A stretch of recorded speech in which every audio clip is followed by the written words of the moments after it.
Shalom anak-anakku sekalian, saat ini kita akan kembali melanjutkan materi pembelajaran kita masih di dalam topik atau tema yang sama, bertumbuh menuju kedewasaan yang benar. Sebelumnya mengawali pembelajaran ini, mari kita berdoa. Ya Tuhan yang maha baik, kami bersyukur untuk pemeliharaan-Mu di tengah-tengah kehidupan kami. Pada saat ini Tuhan, kami anak-anak-Mu akan kembali belajar tentang firman Tuhan di dalam materi kelas pendidikan agama Kristen dan budi pekerti.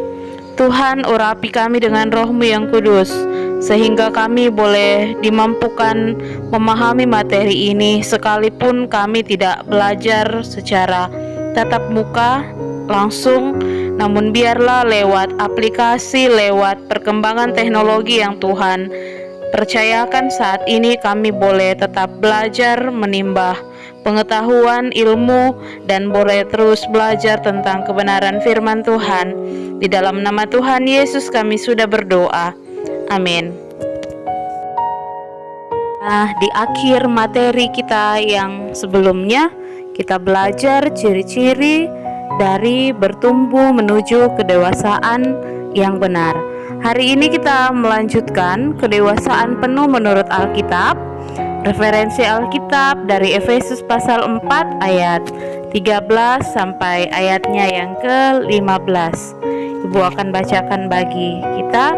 Mencapai kesatuan iman dan pengetahuan yang benar tentang anak Allah, kedewasaan penuh dan tingkat pertumbuhan yang sesuai dengan kepenuhan Kristus, sehingga kita bukan lagi anak-anak yang diombang-ambingkan oleh rupa-rupa angin pengajaran, oleh permainan palsu manusia dalam kelicikan mereka yang menyesatkan, tetapi dengan teguh berpegang kepada kebenaran.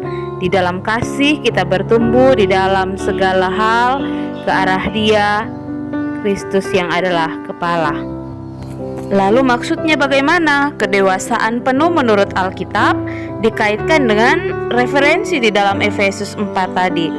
Nah, di sini kedewasaan penuh dalam menghadapi, ini nyata di dalam menghadapi berbagai masalah berupa ajaran-ajaran palsu manusia, berupa upaya yang menyesatkan, dengan kata lain berusaha menjauhkan kita dari Kristus. Maka seorang Kristen yang dewasa tidak akan mudah digoyahkan.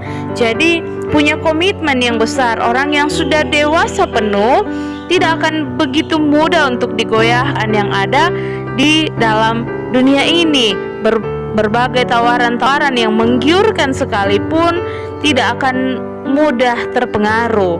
Itu yang bisa dicapai dari pribadi yang dewasa penuh.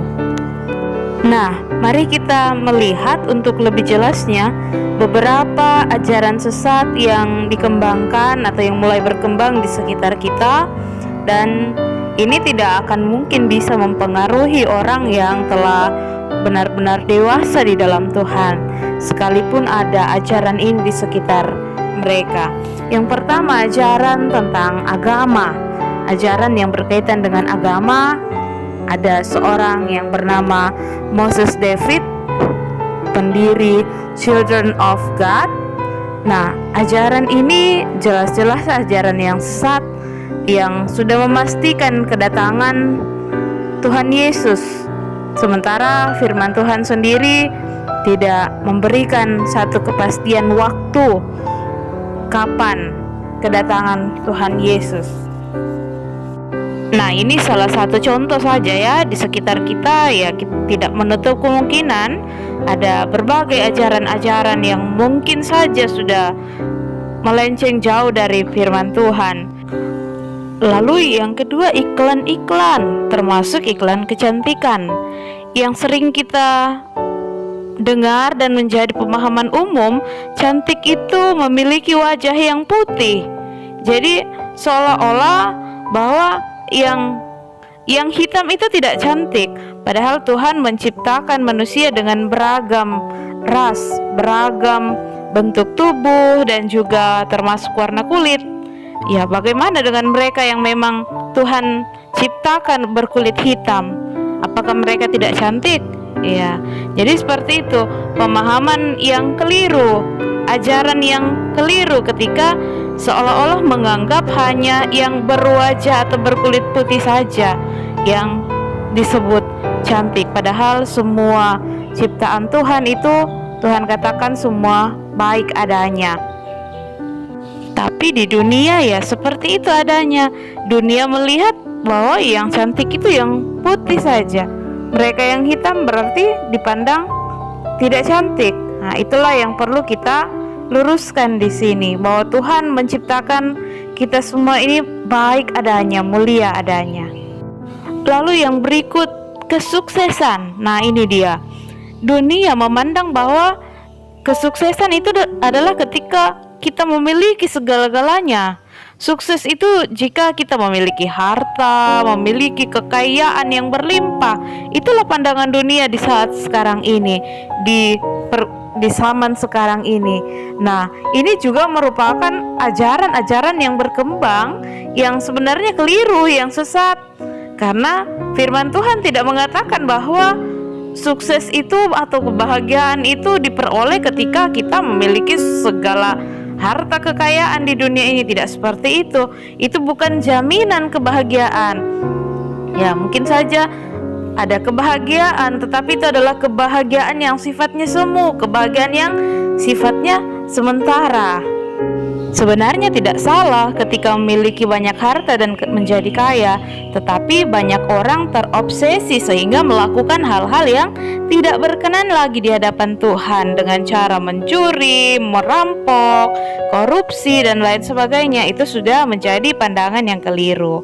Nah, yang menjadi kesimpulan dari pembelajaran kita saat ini, bahwa kedewasaan yang benar yang terjadi dalam hidup kita adalah sikap hidup yang tidak mudah diombang-ambingkan oleh pendapat orang-orang di sekitar kita.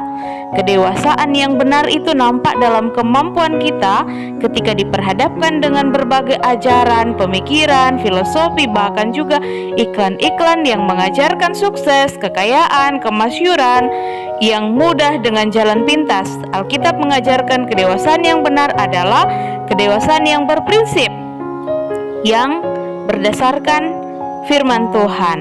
Nah, mudah-mudahan kita menjadi orang-orang yang dewasa, yang memang punya prinsip, yang berdasar atau berorientasi pada kebenaran firman Tuhan. Jangan mudah terpengaruh dengan berbagai perkataan atau ajaran-ajaran yang berkembang di sekitar kita. Boleh kita mendengar, kita harus memfilter, belajar apakah ini sesuai dengan apa yang Tuhan kehendaki. Terutama anak-anakku dalam masa remaja, dalam masa muda saat ini, dalam bergaul, belajar untuk benar-benar menjadi pribadi yang dewasa, penuh di dalam Tuhan. Apapun tawaran-tawaran, bagaimanapun bentuk pergaulan yang kalian saksikan di sekitar kalian, belajar untuk teguh punya komitmen di dalam Tuhan.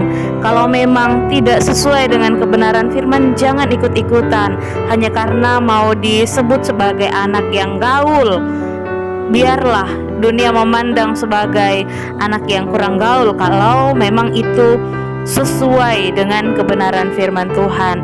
Semoga anak-anakku sekalian terus bertumbuh, benar-benar punya prinsip yang jelas di dalam Tuhan, sehingga materi ini tidak hanya sekedar kita terima sebagai teori, tetapi benar-benar kita praktekkan menjadi pribadi yang dewasa, penuh kedewasaan, mencapai kedewasaan yang benar di dalam Tuhan.